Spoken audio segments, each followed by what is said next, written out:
易经中说，同声相应，同气相求，意思是同样的声音能产生共鸣，同样的气味会相互融合。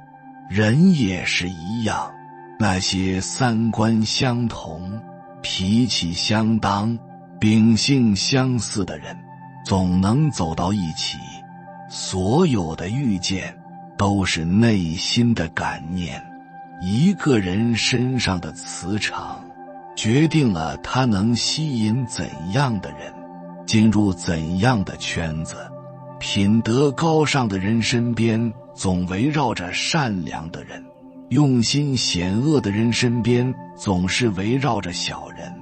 忘自己最好的方法就是净化身上的磁场，遇见命中的贵人。灵妖，心存善念，遇贵人。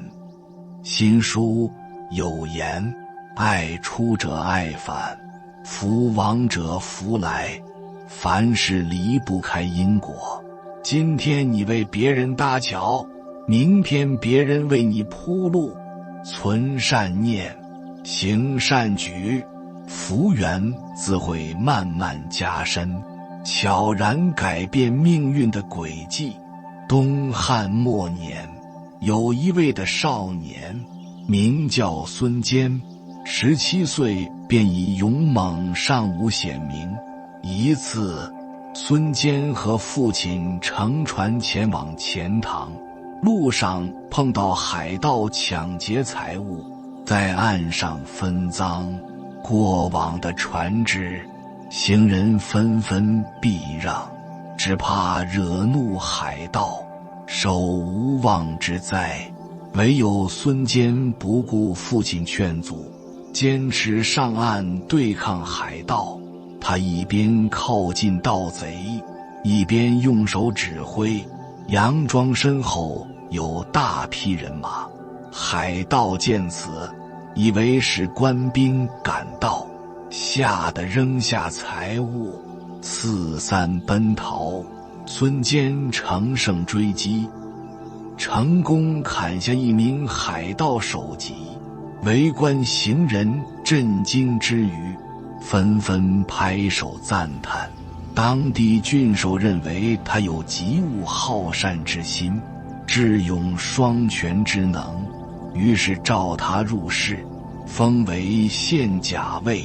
孙坚自此踏上仕途，一步步升任至豫州刺史，成为孙吴政权的奠基人。道德经中说，天道无亲，常与善人。内心善良的人，往往品行端正，明辨是非。这样的人能得到他人信任，能受到上天眷顾。德高自有人心向，心善自有贵人帮。善良不是金银，却能带来金银远不能衡量的人缘、福缘、财源。02，品行不正，招小人。后汉书有言，与恶人居，如入鲍鱼之肆，久而不闻其臭，亦与之化矣。相似的能量总会相吸，一个人的磁场若混沌污浊，便会引来那些德行败坏的小人。与这些人相交，如同进入染缸，颓靡而不知悔，堕落而不知耻。西汉时期，昌邑王刘贺不好诗书，只沉溺于声色犬马，酒池肉林。他对苦口劝诫的忠臣视而不见，反而与曲意逢迎的小人交往甚密，整日同他们寻欢作乐。一些人为讨好刘贺，甚至四处搜刮珍宝，强抢民女，供他弥勒。刘贺不仅不加以阻止，反而欣然接受，乐在其中。汉昭帝驾崩时，膝下无子，远在昌邑的刘贺便被立为皇帝，成为一国之君后。刘贺依然不知收敛，甚至让那些曾在昌邑与自己交好的人入朝为官，前后加封200余人。最终刘贺犯下荒淫无道、不守丧礼等一心127桩罪行，被文武百官弹劾废帝，囚禁致死。荀子曾言：蓬生麻中，不服自直，白沙在涅，与之俱黑。身处积极的圈子，人会成长；身处消极的圈子，人会沉沦。然而，高层次的圈子不会接纳品行不正、德性有亏的人。只有净化自己的磁场，约束自己的言行，才能靠近正向能量场，与优秀的人并肩同行。人以德为美，以品为贵，不要贪图一时放纵，毁了大好前程。03修炼自己，改运势。格言联璧有云：自强之外，无上人之术；仲夏梧桐树，引得凤凰来。当你自己优秀时，好运接踵而至，良人相继到来。磁场的中心是自己，把自己修好，方能无往不利，顺风顺水。诗人高适年轻时北上游历，寻求举荐，然而几经转折，四处碰壁，连一个位高的官员都没见到。后来他又进京赶考，接连2次不第，甚至为此耗光了积蓄，一度以乞讨为生。历经失败后，他没有放弃仕途，转而回到故乡，苦读诗书，勤练兵法，文武兼修。46岁时，高适因诗文声名远扬，得到宰相之弟张九皋的赏识，被授予封丘县尉一职。49岁时，名将哥舒翰见高适一身武艺，又满腹才华，便招揽其入帐下，做长书记。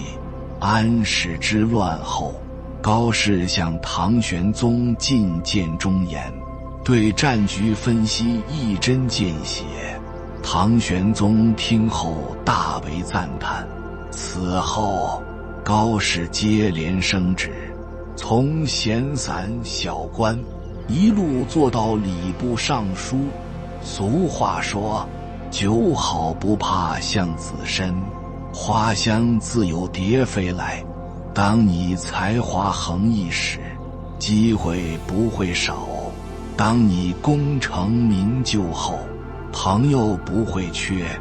一个人内在的能量越充沛，身上的磁场就越强大，吸引来的人也会更优秀。不必讨好，不必强求，把自己的路走好了，值得的人自会到来。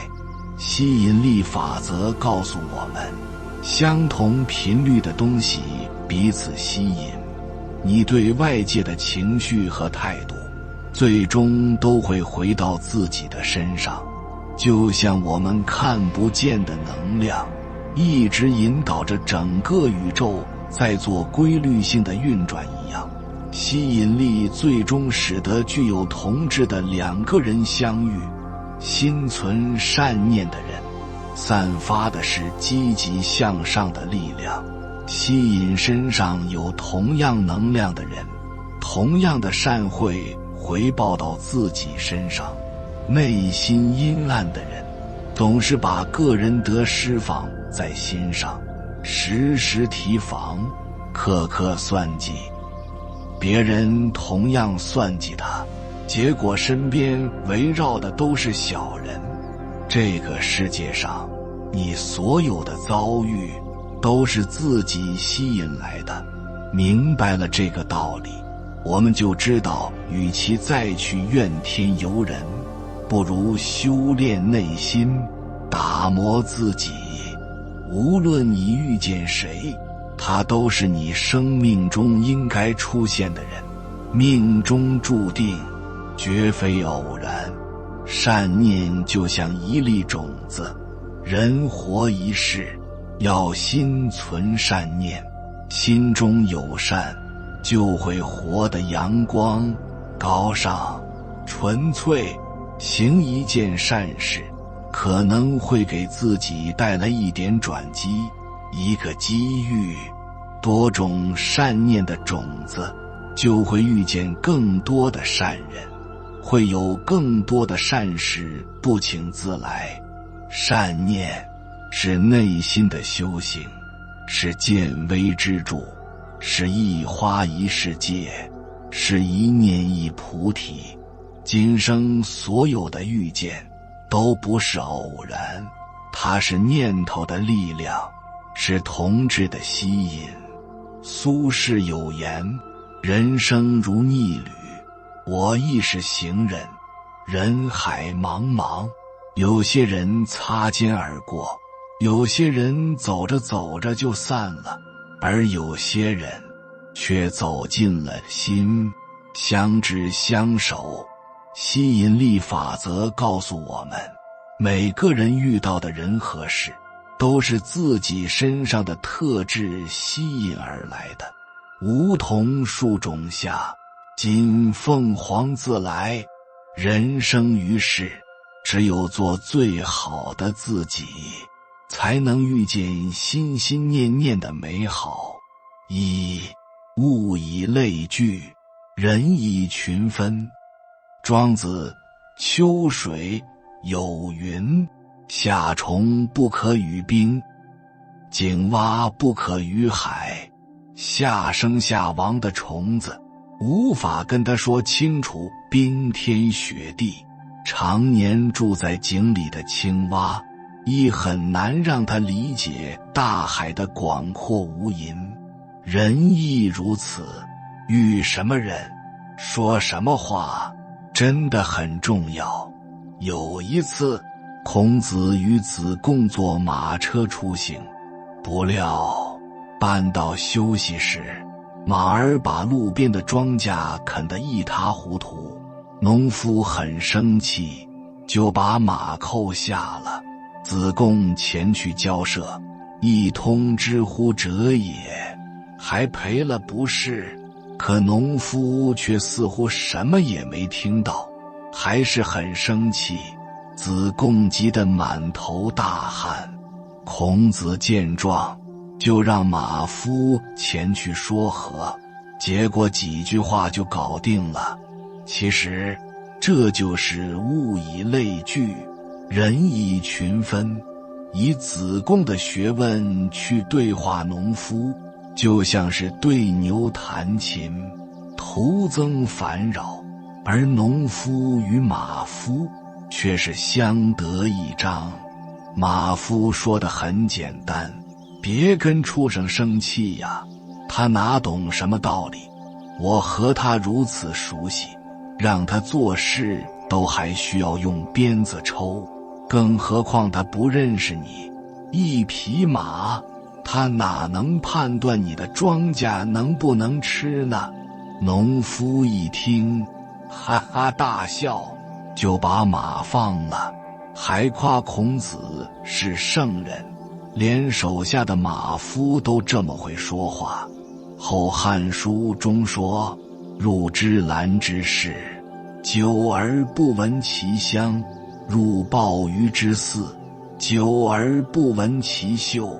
身边的人是负能量的，自己也会牢骚满腹，身边的人正能量的，自己也会积极阳光。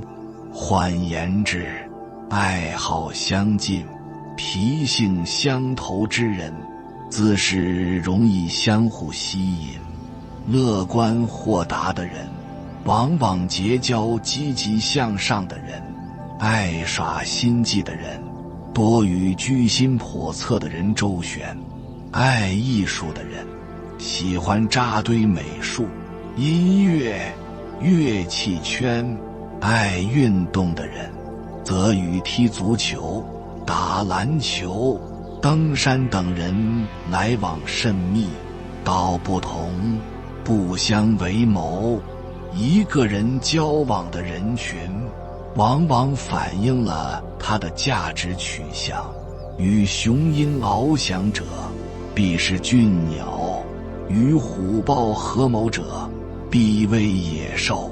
而丰富自己，胜过取悦他人。看过这样一段话：想要拥有一匹马，最好的办法不是去追逐，而是用追马的时间种草。来年绿草如茵时，自有一匹骏马等着你挑选。人生亦是如此，想要进入高质量的人际圈，潜心丰富自己，胜过取悦他人。只因每一个习惯取悦的人，大概率都很忙，却很难有结果。像众所周知的方仲永，小时候是个神童，不断地被父亲领着到处显摆，最后却荒废了学业，落得个泯然众人矣。取悦是极大的自我内耗，你若没有实力，取悦谁都没有用。丰盈自己，强大自己，才是人生路上的捷径。西汉的董仲舒，年少时酷爱读书，为了让孩子有地方休息散心，董太公决定在后宅建一座花园。第1年，花园雏形落成，正是春日好风光。姐姐们多次邀董仲舒外出游玩，他却摇摇头继续读书。第2年，花园多了一座假山，小伙伴们更是玩得开心，都在呼唤董仲舒加入，但他头也不抬，继续潜心学习。第3年，花园全部完工，美轮美奂的园子里挤满了人，时不时有人招呼董仲舒同观美景，但他依然在房内埋头学习。这就是3年不窥园的董仲舒，他不需要迎合他人，却能凭实力成为一代儒学大师，历经4朝，一生被重用。吸引力法则告诉我们，凡事向内求，你若绽放，蝴蝶自来；你若夺目，天自能感应。一个人不需要改变世界，只需要改变自己。你温和，世界自会对你温柔；你冷酷，世界自是对你薄情。一言而蔽之，当你变了，世界就变了。人生就是一个不断发现自己、成长自我的过程。一个懂得去充实自己的人，自然会被生活善待。丰富自己，定会胜过取悦他人。3，做更好的自己，遇更好的别人。古人说，君子务本，本立而道生。当你从根本上提升了自己，所念所求都是水到渠成的事。战国时期的苏秦志向远大，师从鬼谷子学习纵横捭阖之术。学成出山后，他迅速变卖家产，四处游说，却屡屡碰壁。彼时的苏秦游说技巧不足，对列国形势认知不够，根本无法戳到各诸侯国的痛点。可以说，失败是必然的。后来苏秦再次发奋苦读，研读兵书，研究天下大事。待二次出山时，夙愿得偿，苏秦全权负责六国合纵抗秦，成为历史上唯一一位身居六国相位的外交家。命运从来不会厚此薄彼，你享受到的必得是你匹配的。王阳明曾说：见贤思齐焉，见不贤而内自省。只有自己变得更好，才能遇到更好的别人。听过一个小故事，有个年轻人去买碗，他随手拿起一只，不断地与其他碗相碰，却只听到沉闷的声音。年轻人显得很失望。店家见状，从柜子里取出一只碗，说：试试这个。不料随便触碰了几个碗，皆听到清脆之音。年轻人大感惊奇，店家笑着说：你拿一个次品去试，再好的碗也是沉闷的。要想试出好的碗，必须是你拿去试的那个，也是上乘之品。碗如此，人亦如此。释迦牟尼曾说，无论你遇见谁，他都是你生命该出现的人，绝非偶然。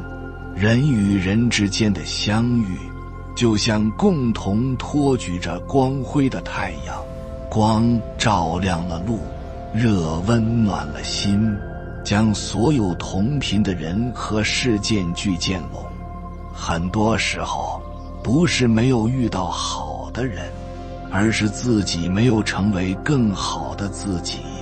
你若是博养，自会有俊鸟来栖；你若是大海，自会有百川来聚。一句话总结，只有成为最好的自己，才会遇到更好的别人。同声相应，同气相求，能量相似的事物总是会互相吸引。你是谁，就会遇见谁。你对待别人的方式，决定了别人如何回馈你。你成为了最好的自己，自能遇得见更好的别人。人这辈子会过得怎么样，都只在于自己。当你身无彩凤双飞翼时，所遇所见皆是晦暗无光；而当你光芒万丈时，世界自会五彩斑斓，和颜悦色。在这个纷繁复杂的世界里，我们每天都在与不同的人和事相遇，经历着各种起起伏伏。有时候我们会因为遇见某个人而欣喜，有时候又会因为遭遇某件事而痛苦。然而不论我们遇见谁，经历何事，都是生命中最好的安排。无论你遇见谁，他都是对的人。无论发生什么事，那都是唯一会发生的事。不管事情开始于哪个时刻，都是对的时刻。这句话道出了人生的无常与必然。每一次的相遇和经历，都是宇宙间最精确的安排，它们共同构成了我们独一无二的人生轨迹。我们常说，人生的结局都是圆满的，这并不是说人生没有遗憾和挫折，而是指无论我们经历了多少曲折和坎坷，最终都会找到属于自己的那份圆满。有时候，这份圆满可能并不是我们最初所期望的，但它却是我们生命中最需要的，因为正是这些经历让我们成长，让我们成熟，让我们更加珍惜眼前的幸福。然而，在最终结果到来之前，我们需要做的是在不尽人意的日子里安顿好自己的内心。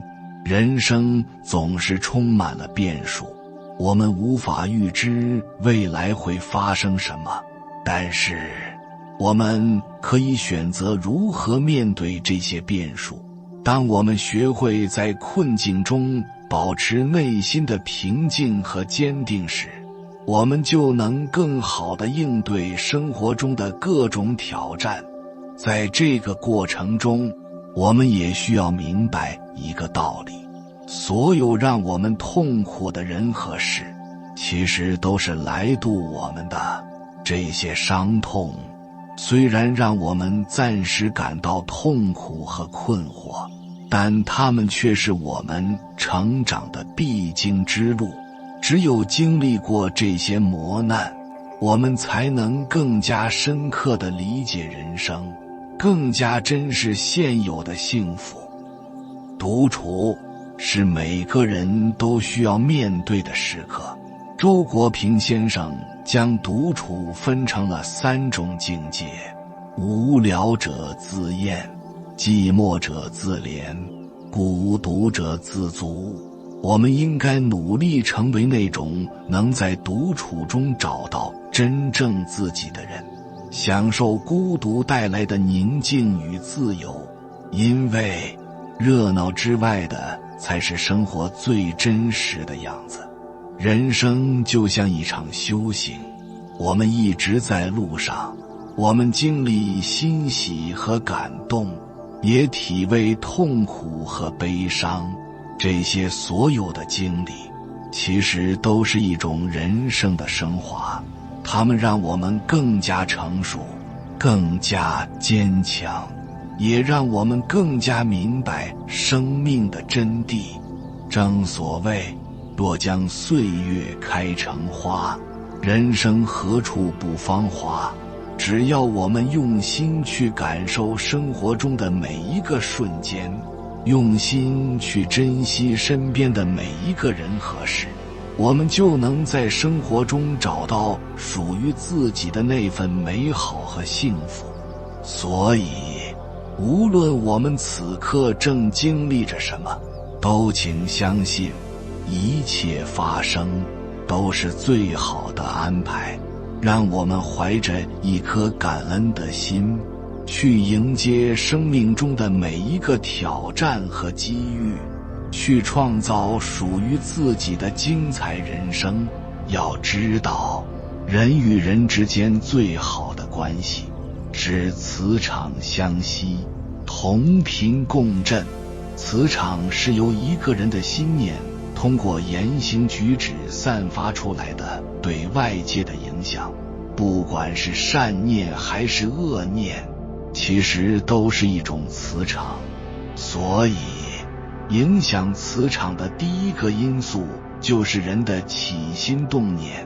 人贵有自知之明，有时候我们的直觉会告诉我们一些重要的事情，即使我们无法用言语来表达这种感觉。如果你和某人相处时总是感到一种说不出的不舒服感，那么很可能是你们的气场不合。这种情况下，相信自己的直觉，远离这个人是最好的选择。有一句话说得好，与人交往，先看磁场。正因为不着相，所以我们与人交往时，要打开自己的偏见，去看见、听见，入心的去感受。一个人对你好，到底好在哪里？一个人优秀，到底体现在什么地方？不要善恶不分，浑浑噩噩的交往，把好的缘分错失了。朗达·拜恩在《力量》中写过一句话：每个人身边都有一个磁场环绕，无论你在何处，磁场都会跟着你，而你的磁场也吸引着磁场相同的人和事。磁场看不见，摸不着，却决定了我们遇见谁，离开谁。周国平说，与人相处，如果感到格外轻松，才是遇到了同类。最舒服的关系莫过于性格相吸，磁场相合。人要活得简单一点，跟谁在一起舒服就和谁在一起，累了就躲远一点。长久的情谊都是舒适的，相处不累，才能久处不厌。你身边有没有这种朋友，经常吐槽生活中的各种不如意，或是不停地说丧气话？在他们身边，你会不自觉地被负能量裹挟，变得消极而颓废。能量是宝贵的资源，损友会像水蛭一样附在你身上，慢慢吸走你的能量。远离消耗你的人和事，和正能量的人相处真的很重要。人生的路不好走，多和积极的人在一起，我们才会多一份前行的动力。社会学上有个密友5次元理论，意思是一个人的财富和智慧是他最常接触的5个人的平均值。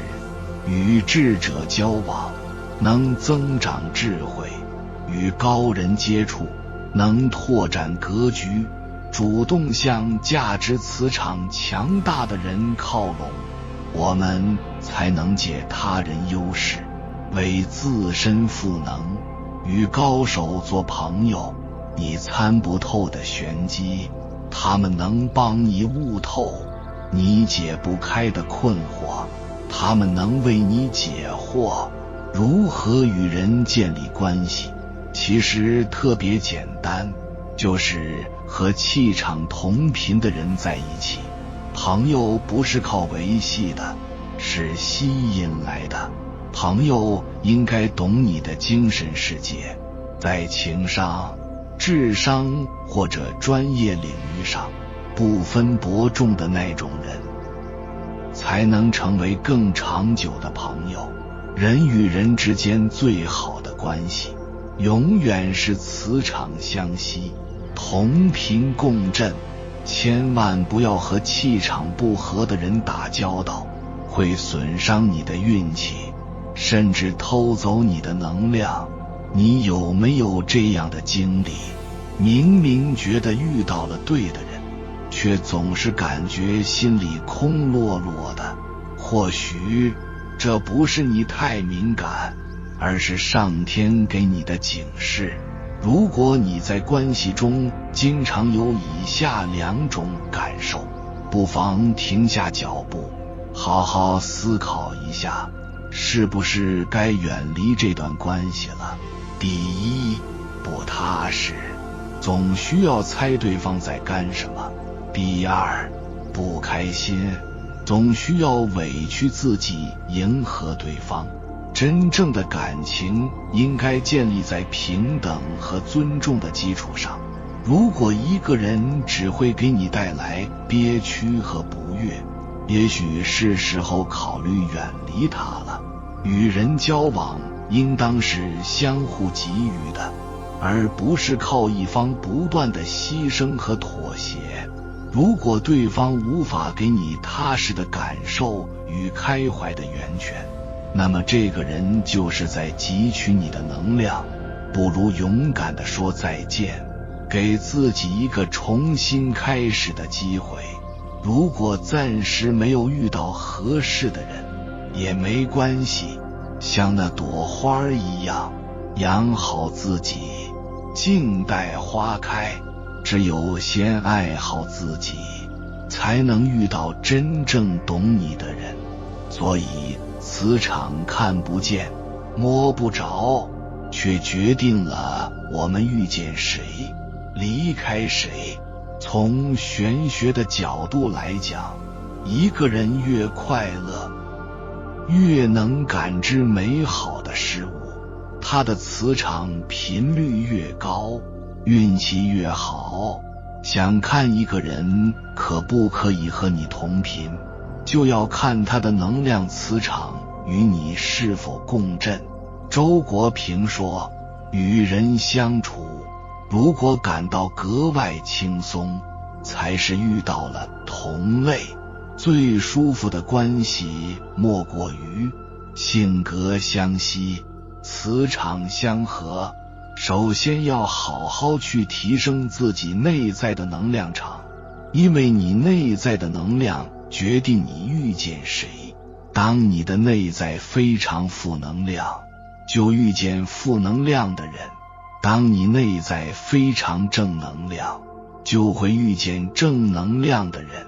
因此，你内在的能量频率是吸引来的，不是攀援来的。朋友不是靠维系的，是吸引来的。朋友应该懂你的精神世界，在情商、智商或者专业领域上不分伯仲的那种人，才能成为更长久的朋友。确实是，人与人之间最好的关系，永远是磁场相吸，同频共振。无论是朋友还是人生伴侣，都是你内在的能量吸引着你。我们在生活中会遇到各种各样的人，那么如何判断一个人是不是值得交往？以下分享几点给大家，希望给你们带来帮助。01，懂得换位思考的人。凡事都是站在你自己的利益角度上去考虑问题，而不是站在别人的角度去考虑问题。即使是这个人是你的朋友，是普通的朋友，也都是站在你的利益角度上去考虑问题。02，情绪稳定的人。有一个情绪稳定的朋友或人生伴侣，当你们在生活中遇到问题了，首先不是先抱怨你的不是，而是一起面对问题，一起解决问题，而不是动不动就指责你的人，动不动就觉得你哪里做的不对的人，是不值得交往的人。无论这个人是你什么人，是你对象，是你的朋友，是你的同事，这些人本身就是看不惯你，但是还觉得自己很牛逼。03，鼓励你的人。鼓励你做事情的人，而不是鼓励你逃避的人。遇到事情了就得去面对，而不是去逃避。凡是鼓励你逃避的人，都不是什么好人，因为就只有面对问题，你才会有解决问题的能力。只是一味的逃避，你就只会变成一个大傻瓜。04，放手让你做事的人。远离那些控制你的人，什么事情都经过他的审问，什么事情都听他的话，但你做哪一点让他不满意了，就开始数落你的行为，不让你做自己喜欢的事，不让你跟其他人有任何的接触的人，凡是这不让做那不让做的，那都是在对你破。一个人既然不让你做这个，不让你做那个，那就是看不上你。但是看不上你，又不离开你，还跟你在一起，那就是对方想要的是主导你。这样的人本事没有，反而是多。05，让你变得更好的人。只要你自己喜欢的事情，他都支持你去做，并且还不断地鼓励你，肯定你，让你变得更好的人，才是值得交往的人。鼓励你去做你想做的事情，只要是这个事情的成本不是很高，都是鼓励你去做的。但凡是阻止你做你想做事情的人，都是不值得交往的人。因为每个人都有自己想做的事情，但是这些都是建立在你们是共同利益之上的。06，利益他人的人。其实利益他人就是帮助自己。首先你要成为别人的贵人，别人才是你的贵人。只思考利益自己的人，都是内心是没有爱心的，总是把是自己的利益第一位，其他的都是次要的。但凡是一个人觉得是别人的利益重要的人，那么这个人就不值得交往。无论这个人是谁，是你的父母，是你的朋友，是你的对象。07，事事有回应的人。一个人靠谱的人，办事总会给你反馈，事事都着落，不丢三落四的，而是会及时与你沟通问题。无论是朋友还是人生伴侣，都如此。可以帮你办事的人，就是只办事不避避的人，而不是说大话的人。一个人但凡是说得多，做得少，那么就不可能靠谱。什么是靠谱的人？就是做事情靠谱的人。你让对方做的事情，对方会给你及时反馈的人。08，应酬少的人。饭局少的人，而不是饭局多的人。饭局少的人知道自己要什么，知道自己不要什么。饭局多的人一般都不知道自己要什么，而且饭局多的人，你不知道对方说的哪句话是真的，哪句话是假的，一切都是靠你去猜。这样的人尽量的少交。09，念旧的人。一个号码经常不变的人，一个地址经常不变的人，一个经常不换地方的人。只要是这个人是个靠谱的人，他不会经常的换号码，也不会换地方。电话号码是这个人对外联络的号码，这个号码用越久，说明这个人越是靠谱，反之就不是了。10，人品正的人。无论对方是什么职业，如果人品不正，就马上远离，因为人品比能力更重要。即使他有再高的职业，能力再大，都不及一个人的人品重要。不是对方是老板就值得交往，不是对方是个学历比你高的人就值得你交往。你得去判断这个人做人做事而不是去看你认为重要的东西。很多你认为重要的东西会蒙蔽你的双眼，比如有的人高学历的人爱赌，即使是世界顶级名校，那也不值得交往。人性都差不多，人品千差万别，人品和懂得最重要，人品永远排在第一位。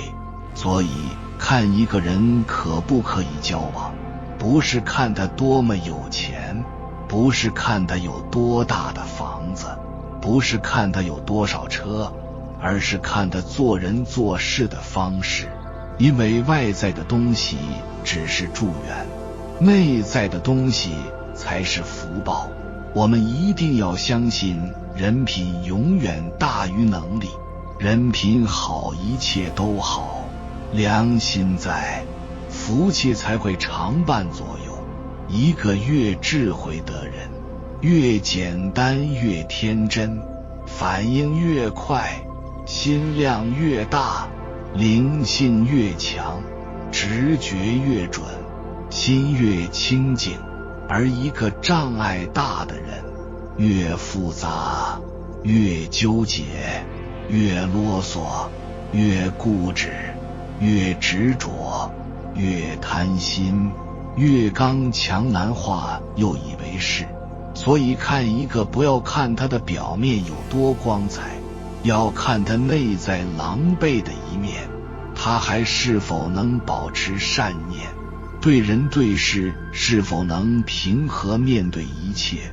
其实做人做事没有捷径，有厚德才能载物。一个人有多厚的德，就能载多大的物。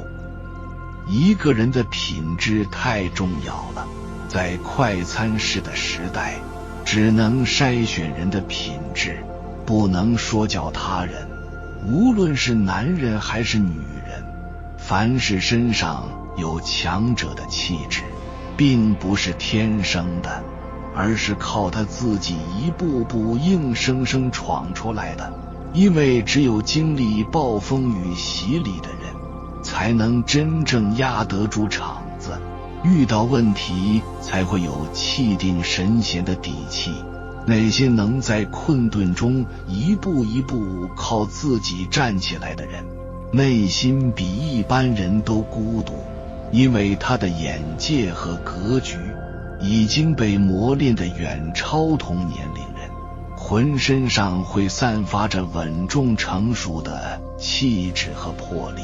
所以你会发现，最和泰谈得来的，要么是年长的老者，要么就是志道合的智者。这样品质的人值得我们去交往，但这样的人非常稀少。如果你遇到了这样品质的人，那么恭喜你，你就是捡到宝了。无论是朋友还是伴侣，都要好好珍惜，是世界上非常稀少且宝贵的人。看你能不能看清本质的事物，去欣赏一个人内在的智慧，而不是从肉体上去判断一个人是否值得交往。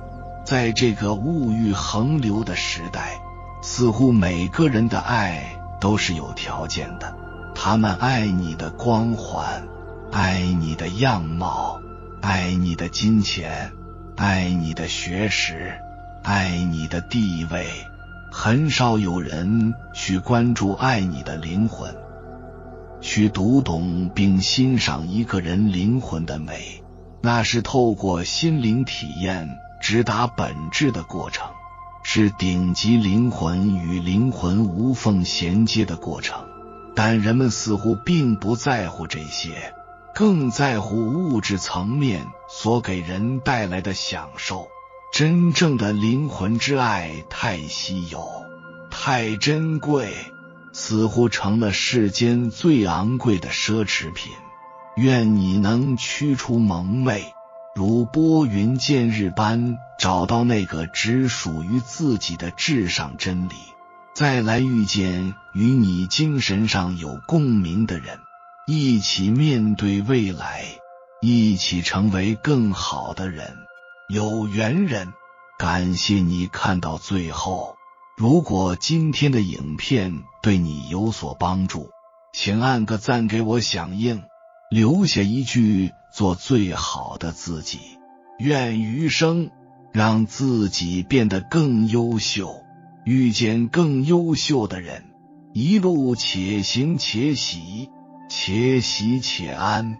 还没有订阅频道的，请点击右侧的订阅按钮，与我们建立更深的连接，随缘加入会员，与同频之人共修福报，随喜转发，传播善知识，功德无量。